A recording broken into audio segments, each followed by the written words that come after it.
Hi, welcome to the Drama Free Living podcast. Lisa, we're continuing the thoughts on communication skills and why it's important. And relationships, the value of relationships. Right. And we're kind of like at that, if you're listening to it live, we're kind of at that Valentine's Day sort of feel. So we thought it'd be good to maybe just go through some communication hacks and tips, because really it's the lifeblood of every organization. Yeah. And of your family. Well, and what I've realized is that one of the biggest problems people talk about is communication issues. Mm-hmm. Even when they hire us, they bring us in, we do training, even like some of our executive coaching clients, it's all about communication. So it's good we're devoting some time to it. Absolutely. Yeah. So this was kind of interesting. We were looking at communication skills and relationships, and I had mentioned on last week's podcast just about the importance of relationships and longevity.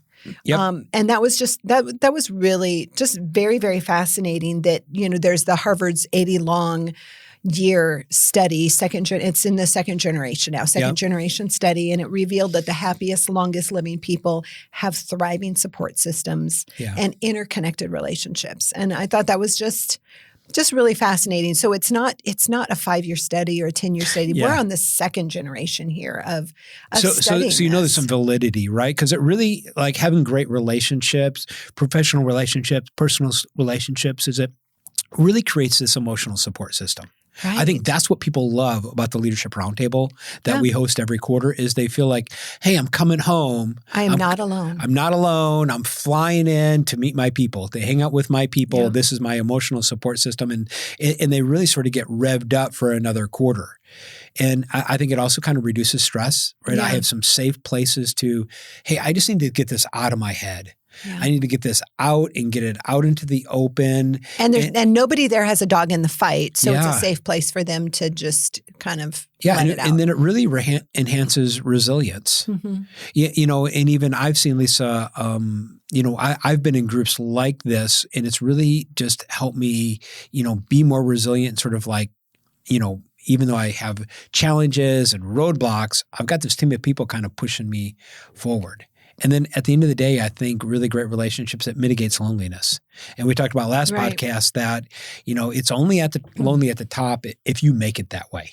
Right. And a lot of times we've made it that way. So yeah, and I love it too. So emotional quotient or emotional intelligence enhances our communication skills, and it ensures that our messages are conveyed effectively and our conflicts are resolved amicably. Yeah. And this is from Psychology Today, which I really appreciated. So in a world that values collaboration and innovation, I mean, we really today, we value collaboration and innovation. High emotional intelligence is really, Psychology Today says it's really a must-have skill, because if you can't handle that back and forth, you can't collaborate and innovate. Yeah. And Lisa, one thing when you talk about just emotional intelligence, like one of our clients, or a lot of our clients have said, like, this whole activation activator, this quick mini course that is literally in 10 minutes, walking through these 5 quick modules, you can actually increase your emotional intelligence by actually knowing what to do with aggravation. So we'll put a link there for you, and it really helps connections, because many times I get aggravated and it severs connection, and you can actually use aggravation to increase connection. And we actually show you how to use that aggravation to actually increase the connection. So we'll put a link there for you in the show notes, and you can get that quick tool and really learn how to use aggravation as really something powerful. Yeah, I love that. And we're really focusing on this communication and relationships right now, because this is Valentine's season, and it's not just about a romantic interest, your spouse or a lover or a boyfriend or a girlfriend. I love it that what we've done to be kind of more socially correct is just really focus on relationships and friendships and communication. And so it's amazing. But a lot of people struggle with relationships and communication. And, sometimes life sometimes life can just be overwhelming, and we don't have the energy currently. If a lot of life is happening, we don't have the energy to invest in new relationships. And that's, you know what? Listen, that's totally fine. It's totally okay to be in that season. What you have to know is you don't don't camp there. Yeah. Get out of that season. Give yourself time to just experience life, but don't stay there. Make sure you reach out and don't let yourself stay there too long. But then another reason why sometimes people struggle is that, you're dealing with maybe an anxious or an avoidant attachment style. And that's real. And we'll talk more about these attachment styles. Yeah. So coming up. let's get kind of some of the hacks. I think one hack that I really want to talk about when talking about relationships and connections, whether personal or professional, is this whole idea of respecting people's boundaries. Yeah. Or we could say preset choices, or almost like, hey, these are the rules for a relationship for me, and really understanding them, and sort of like, at least, because, I tell people, I've really been like sort of looking at my relationships and even projects. And I have this idea is that you have to pay a fee to be in a relationship with me. Mm. Now, what do I mean by fee? It's that money. Sounds kind of narcissistic. Kind of does, right? FEE. So think about it. You have to be fun. F. It's got to be fun, right? Even professionally, the relationship just has to be fun for me, right? It has to be fun for you. So, and then it also has to have an ease. It has to sort of be easy, right? There has to be an ease and a flow. It's like you get me, I get you. And then it has to produce energy, right? It can't be a drain. And so I think FEE. So I look out at relationships and just go, hey, maybe that might not be a relationship for me because it doesn't really have a fee. Right. But if it has a fee, if it has fun, energy, and an ease to it, I go, hey, I think I want to make this investment. And that's a way to do boundaries, right? Or a way to do preset choices. Yeah. Some that we've seen is, one healthy boundary is really being able to own your time. Yeah. Right. And so like time is the most valuable resource. I can't give it to everybody, but people that don't have healthy boundaries with time, it's like they overcommit. They leave little time for themselves. Right? They're always giving, creating this codependence sort of relationship. Maybe another unhealthy boundary is really just having a critical inner dialogue, right? Yeah. This low self-esteem. So you want to make sure like, hey, I've got self-respect, I got self-esteem. You want to prioritize yourself. Mm-hmm. That's a part. So you want to, be careful. How much time do you really give to people? Right? Because the best way for me to be healthy and help you is for me to show up healthy. Right. But the best way for me to help you is for me to, kind of do that. Which is kind of what I referred to earlier when there's a lot of life going on and sometimes you just need to pull back and that's okay. Yeah. I mean, another unhealthy boundary is like people that have a hard time saying no. Right? It's like, I can never say no, but you authentically say no if you don't have the energy or the capacity. And then, you know what? Being fine when people say no. Like I would rather you tell me no, that's not something for you or it's not something you're going to do, then tell me yes and not do it. And do it begrudgingly. Yeah. Why would you ever do that? Right. And it goes back to this, feeling guilt. If you feel guilty for expressing boundaries, right? Because the reality is that freedom is created inside of boundaries. That's where freedom is created. It's not out. Freedom is not having any boundaries and not having any constraints, but it's like, hey, these are the constraints. And then freedom is inside of those boundaries, because a lot of times people feel like I'm free and I don't have to have any.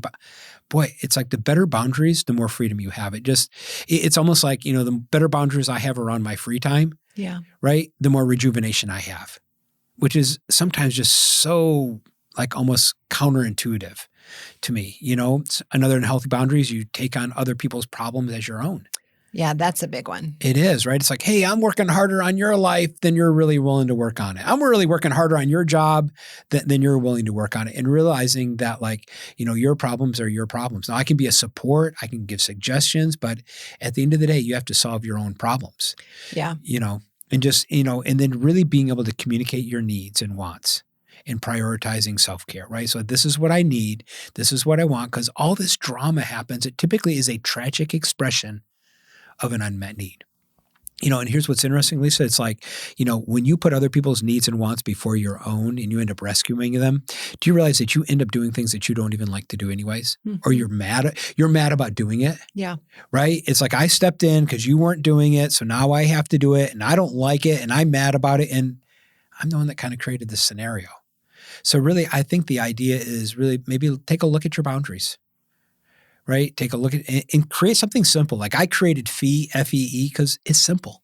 And it's simple. It's a trigger that helps you, a positive trigger that helps you. Right. It's just a way for me to look at my boundaries and go, does it fit in these three categories? And if it's in these three categories, right, I'm all in.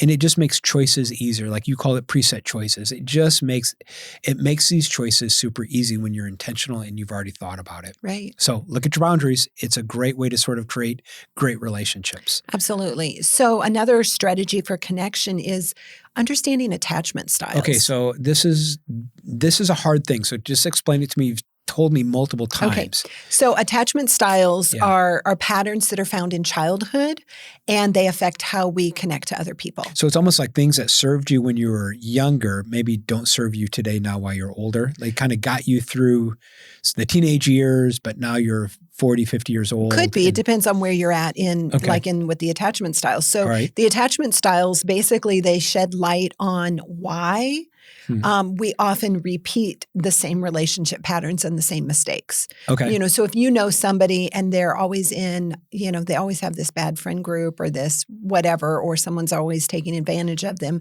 it's probably, maybe ties back to their attachment style. But it's fascinating because attachment styles, they explain how willing we are to open up and trust other people. How or why we are needy or possessive, like when we are, can typically be tied back to attachment styles. Attachment styles can also kind of tie into why we respond to conflict the way we do, and the basis behind how deep we actually tend to go with relationships. So if you know someone that does not, they go so deep with a relationship and then they stop. Yeah. And then they do it again and again. A lot of times it's this is the struggle for connection. Exactly, the struggle for connection. Yeah. And so just growing in awareness on attachment styles and what your attachment style is just is super helpful. And what I love about this is it brings awareness to you so Yes. that then you can go, okay, this is how I'm behaving. What do I want and how can I change my behavior to get what I want? Exactly. When you kind of understand this, you evaluate where you're at. It's like when you're going into university and you have to take a math placement test. You take the math placement test in order for them to look and say, okay, this is where your level is. This is the class you need to go in. But you can't just jump in somewhere. You have to evaluate, okay, where am I first? And it gives you a starting point of where you can progress from. And so whether it's from childhood trauma or it could be a past relationship situation, but there's certain attachment styles that they find it harder to connect with others than other people do. So there's 4 basic attachment styles, and some people call them a little bit different, but essentially it's secure attachment, anxious attachment, avoidant attachment, and then fearful attachment. I've also heard fearful attachment be called anxious avoidant. And I saw somewhere where it kind of gave percentages of, it was like 62% of the people work in a secure attachment style. And I think I disagree with that. That's pretty high. That's pretty high, and I really disagree. A lot of healthy people out there. It gave like a super small percentage of people. It was like 2 or 5% that had this fearful attachment, and I thought, no, I don't. I guess I'm a 2%er. But I do think that we are in levels or stages of these. So a secure attachment. People that have secure attachments, they find it easier to form relationships and connections. Yeah. So if you know somebody that forms relationships and connections really easily, they probably have a secure attachment style. Now, they may not have started with a secure attachment style, but that's where they're at now. And that's really the goal, right? I want to make it easy to form relationships and connections. Right. Because as our studies have shown, I mean, that's what keeps us healthy. That's kind of the goal I'm going for. That keeps us living longer. That helps us survive. So I'm like, yes, please. Anxious attachment. So someone that has an anxious attachment or the anxious attachment style, they tend to be afraid of losing their relationships and they can be clingy. So if you know somebody that's really kind of clingy in relationships, they probably deal with an anxious attachment style, and there are obviously different levels of cling, and so, but the goal is to come out of the anxious attachment style into more of a secure attachment style, which means you become less and less clingy, and able to form relationships and commitments more easily. Yeah, and I think being aware, hey, I'm kind of being clingy right now. This is a clingy moment for And me, like, right? I think I've got a little bit more work to do in this anxious attachment. Right. Yeah. Another one is avoidant attachment. Of people with avoidant attachment, they tend to be emotionally distant, and this shows up by them shutting down. So if there's an interaction, like I will tend to be more avoidant attachment and maybe tend to shut down in conflict. Right. And I'll tend to be more anxious, and I'll tend to be more clingy or try to force the issue. Yeah. Type of thing. Yep. And so, but the healthier I get, the more emotionally intelligent I get, the more I grow my emotional quotient, helps me come out of these maybe unhealthy attachment styles or unproductive attachment styles into being able to establish more secure relationships. Yeah. And then the last one is fearful attachment. Sometimes people call them anxious avoidant. And it's more of an ambivalent mindset, not ambivalent as in I don't care, but ambivalent as back and forth. Swinging like a pendulum. Yeah. And so they swing from being distant to being overly possessive. So once upon a time, you used to be more of this fearful attachment. You would be clingy, but then you would push away. But then you would be clingy and push away, and just being able to kind of grow through this. And now I'm perfect. And now you're so secure. Yes. It's a work in progress. It's just very, very fascinating. But the first step to growth is awareness, and just realizing, okay, this is where I'm at. I've seen different quizzes on the internet, or you can do some research on, okay, well, so maybe that's why I pull away so much. Maybe when I'm wounded, there's the fight, flight, fawn, or freeze, that can tie into it too, is, okay, well, when I'm wounded, I kind of just. Yeah. And the first real step, I think, Lisa, is awareness, because if I can see it, I can change it. Right. But if I can't see it, I'll never change it. You don't know what there is to change. Right. And so we just wanted to bring it to the forefront, create some awareness around it, because if you find yourself go, hey, that's kind of me. Hey, listen, the reality is that because of past trauma, we've all kind of dealt with these things that sort of stop our connections. And listen, we've even seen this in professional connections, that we're not just personal connections, but also professional connections where people can, sort of emotionally shut down. It's one thing that we really work with all of our team members and really a lot of our clients when we're facilitating some strategic planning is, hey, we're not going to shut down, right? We're going to have these hard conversations. This is a safe place. Right. And we're going to push forward and out so that we really get to clarity and truth so that we can make progress. And I just want to encourage everybody that, listen, it's about progress, not perfection. Right. And we're all a work in progress. So if you find yourself with maybe one of these, go, hey, you know what? There's some progress to be made. Absolutely. And it's just fascinating, these different attachment styles. We all have them and we all function in them.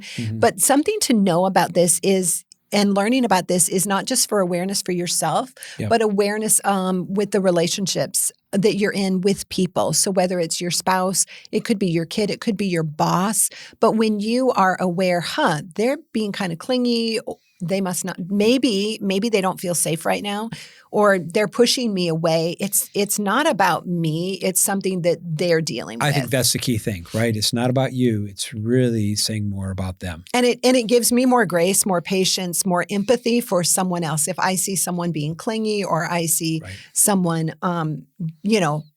kind of ping-ponging, being ambivalent back and forth between being possessive and clingy, or being overly possessive, I'm like, okay, I have a little bit of understanding maybe what's going on here, and I can have more empathy for that. Yeah, and then we have more grace and more empathy. By nature, connection increases. Right. So it doesn't really matter what somebody else is doing.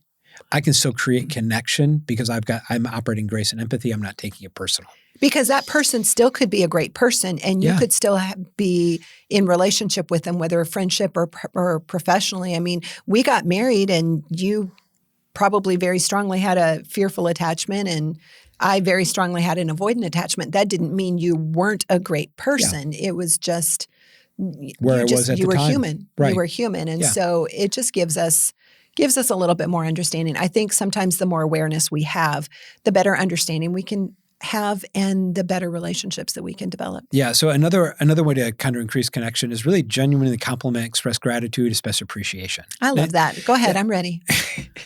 Well, I just want to say really quick, and we've talked about this before, is that when you appreciate something, like my money appreciates, my real estate appreciates, it goes up in value. Same with people. When we appreciate people, they become more valuable to us. And I think, Lisa, the best thing is not necessarily focusing on outer appearance or accomplishment, but things like morals, characters, core values, right?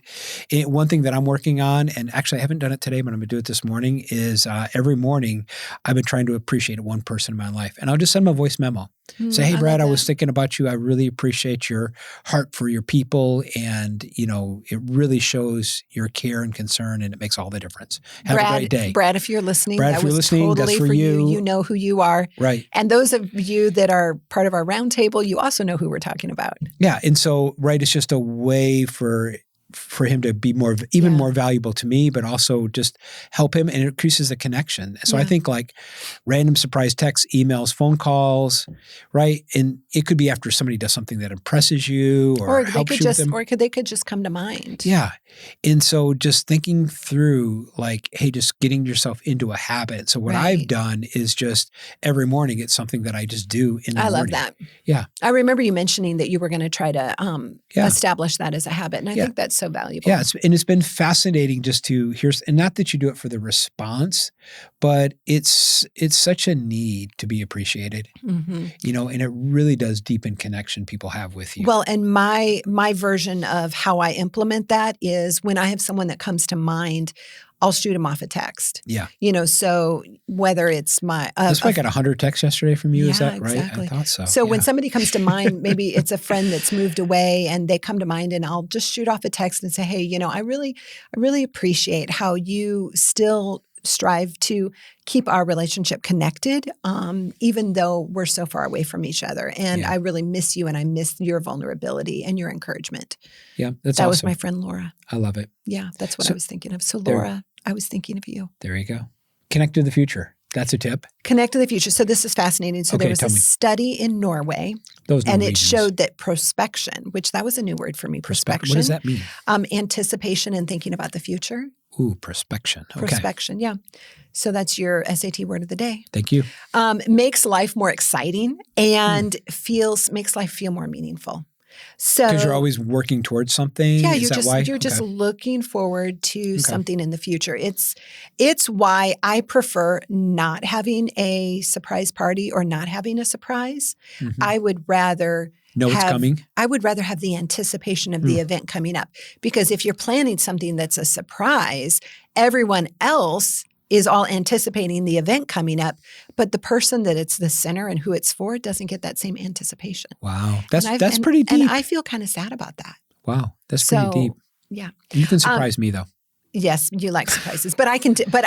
Now, if you want to surprise someone, you could say, "Hey, I have got a surprise for you," and you can build up that there's a surprise coming, and that way you can build. Coming? No. Okay. And that at least not right now. Okay, there you go. And build up the anticipation for that. There should be a surprise coming, but there's not. Okay. I wish there was. Okay, the next one.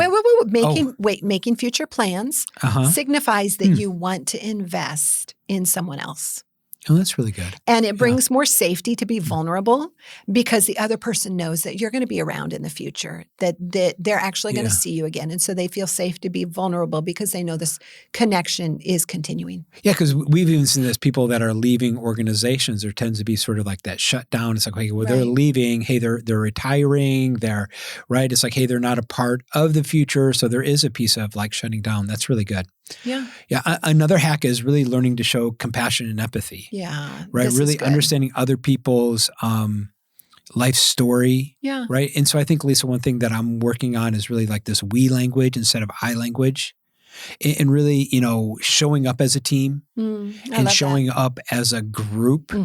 Right. Instead of just all about me. And, I think a lot of times like that sort of happens. It's like, I do this, but it's like, hey, we do this. I mean, somebody was just talking to us about our organization on Saturday. I just told him, I said, we got a really great team. Yeah. We're doing some really cool things and great projects, but gosh, without the team, you and I wouldn't be able to do anything. Right. And I think sometimes like with this whole compassion, really working to create a judgment-free zone. in allowing people to have space to be human, Mm-hmm. allow them to have space to be unique. People are unique people, and allow people to be human. They do not have to be perfect, right? And then one, and this is maybe a little overdone, but just thinking about random acts of kindness. I don't know if you could ever overdo random acts of kindness. Yeah, just, who can you be a blessing to, and that's one thing, Lisa, that it's like you really focus on that, is that whether we're in the grocery store with anybody, it's like you just want to make their day a little bit better. Mm-hmm. And so you're always very engaging, where I'm just trying to get to the next project, right? I'm trying to get out the door. I'm trying to get, from You're trying to get to tomorrow. Trying to get to tomorrow. You're trying to get to there instead of here. Yeah. And so because I'm trying to get there, I'm never living here. And then the problem is I never get there, because as soon as I get There's there, never attainable. There's never attainable. It becomes here. Mm. So next step, working on the personal level. Your personal development, growing and developing, getting to know who you are means that you can bring more value to the relationships and with the people that you're spending time with. So get comfortable with yourself. Yeah. Get comfortable, and when you're comfortable with yourself, then you can be comfortable around other people. But if you are not even comfortable, if I'm not comfortable with Lisa, Mm-hmm. I can't feel comfortable around other people. So spend some time alone, getting to know who you are and what you like and true. you don't like. What brings you joy? Yeah. Try something new. Take a class just for fun. Listen to a podcast that's outside of your typical genre. But don't stop listening to ours. Listen to a podcast outside your typical genre. Just kind of expand yourself. Read some good fiction books. I will tell you, fiction books, because the main characters, they're not you, and they don't have the same interests and gifts and talents and strengths as you. So it allows you to get into the mind and life of someone else, which gives you empathy for someone else. You are like, it just gets you out of yourself. And then even watching like documentaries on topics that you're unfamiliar with. Kind of like Vince McMahon from WWE. Yeah, like that one. Absolutely. I never knew about professional wrestling. Really have no interest in it, but wow. Yeah. Yeah, fascinating. No, but I think that's really great. And I think this whole idea of spending time alone to get to know you into something that I've kind of really worked on. Yeah. Right. Because when I'm more comfortable with me, I can be more comfortable around other people. And then I think, Lisa, continuing to find people with shared interests is sort of like another hack, and I think the only way to do that is first knowing what you're interested in. Right. Just like you said, trying new things, and then going to places where people with other similar interests kind of hang out. Yeah, right? it's sort fascinating. Of being in that place. Locally, we have this young adults group. So the dating scene apparently for young adults is not great, but there's this running group that they show up every, I think it's every Tuesday? Or something? Whatever. They show up once a week, and it started out very small as, like maybe 5 people. And I think it's like, I don't know, 100 or 200 people. They're all young adults. They all show up and they all go run, I don't know, however many miles together.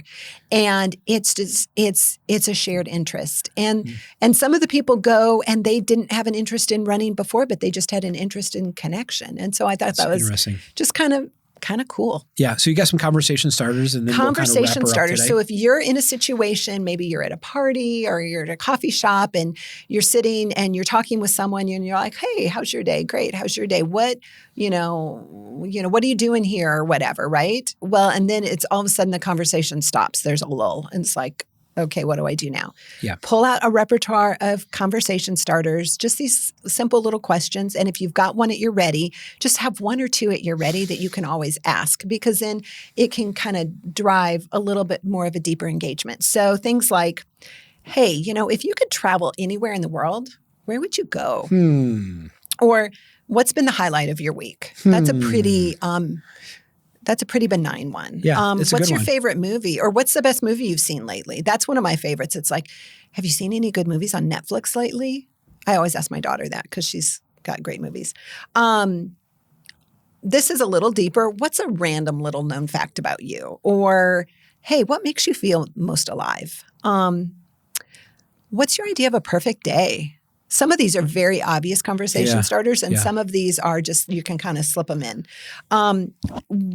This is not a benign conversation starter, what's one thing you wish people could understand about you better? That one goes a little deeper. So if you're going to do conversation starters, start a little bit more benign, and then you can go a little deeper. But just stick a couple in your pocket and pull them out when the conversation lulls and you think, hey, I think I want to get to know this person a little better. Yeah, so we want to encourage you, if you need to deepen your connections with your team, with your personal relationships, with your professional relationships, we have some amazing executive coaches that really help people really deepen connections so that they can accomplish more, really personally accomplish more, maybe have a better quality of life, right? Or even professionally. So if that's something like, hey, there's something here kind of sparked you. You said, hey, I need to work on that. Reach out to us and we'll put a link in the show notes about how you can do that with some of our coaches. But Lisa, this has been great. I think for me, I need to really dive deep into attachment styles because I think sometimes I tend to be emotionally distant and kind of shut down when things get a little hard. So it is something that okay, that's an area for Dennis to kind of really develop a little bit better. But what kind of hit you today as we were chatting about deepening connections? I think I love that too. I'm familiar with attachment styles, but I want to dive in a little deeper because just like anything, this there's so much science behind it, and I kind of geek out over that kind of stuff.